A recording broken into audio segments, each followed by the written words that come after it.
My name is Troy Long. I've been with the Salina Fire Department for about 22 years. My rank is Fire Marshal, and I also handle the accelerant detection K9 that we hope to soon be a FEMA certified search and rescue dog as well.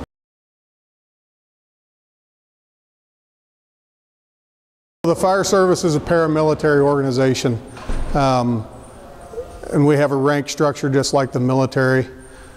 The chiefs, ultimately the fire chief is the one in charge, and he has chiefs below him that take care of either operations, EMS training, or prevention.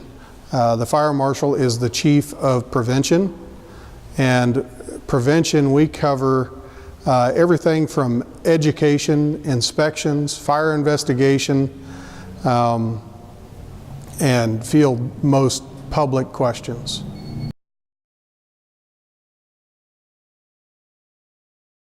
It's been about 2, maybe 3 years, closer to 3 years, the completion of the second phase was the addition of the 2 bays to the west end of the building.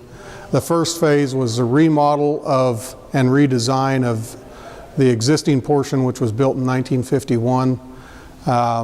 This older portion was retrofitted with a fire sprinkler system. And then the new addition allowed us to bring down the aerial platform, which for our ISO rating needed to be downtown because of the building heights and things like that. So that was a big move to get the ladder truck down here, and then also to run a full-time rescue squad out of this station as well. Because we increased staffing, because we added trucks back down here, we were able to increase the number of bunks that we have at this station. The plan was to try to look forward as we built this station, being that at some day we would need to increase the amount of trucks that ran out of here, maybe an additional medic unit out of here, and so we wanted to have that additional space, and so we were able to add the extra bunks upstairs. We were able to add a little more comfortable setting for in the evenings after supper. The guys on their own time can sit down and watch TV, so a place a little more comfortable for that. A kitchen that was actually capable of accommodating the 10 or 12 guys that are stationed at this station. When you get that many people in the kitchen, it used to be pretty crowded. So now we have that. We have some rec rooms for the guys that they can kind of go and spend some time with family or something like that. So it's been a great addition to the station.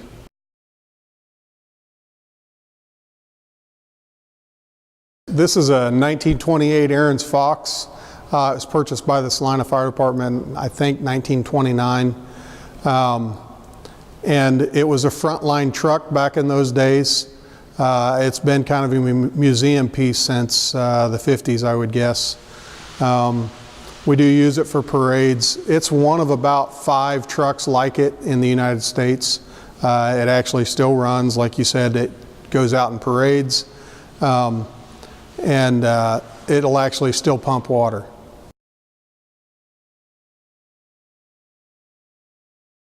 For fire and EMS, the Salina Fire Department covers the city of Salina city limits. For EMS and rescue, we cover the entire county of Saline County, including the city. So if you have a wreck out in the county, you're going to get a City of Salina rescue truck and a City of Salina EMS vehicle. We cover a lot of standby events where there's risk of injury, especially football games. We cover all the city and county football games for standbys. That's actually a Kansas High School Athletic Association rule that you have an ambulance on standby. We also cover other events like rodeos, whatever type of an event you can imagine that you might have an incident that you'd want an ambulance right there with you.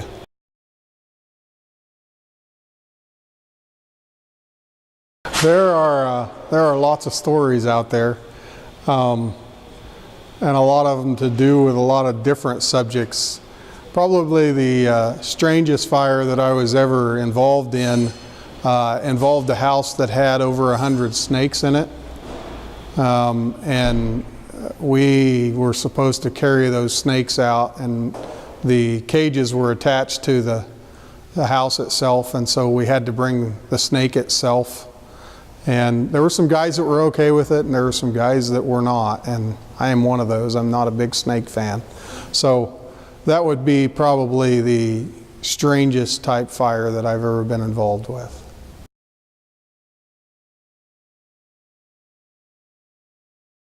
Probably engine one, actually. And the reason I would say engine one is, you know, it's most of our passions to come to work, and you know, it's bad to say we come to work because we want to fight fire, because every time you fight fire, somebody's losing belongings, somebody's losing their home.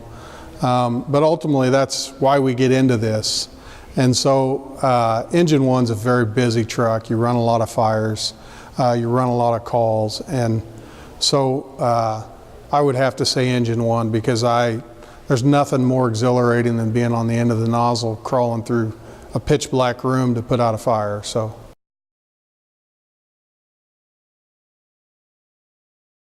I'm one of those kids that grew up, I remember as an 18-year-old watching the fire truck go down the road, playing in the front yard and thinking how much fun that would be, and got to actually grow up and become a fireman and fulfill my life dream. And so this is not just a job, it's a career, it's my passion. So that's why I'm involved in it, and that's why I'll stay with it for some time to come.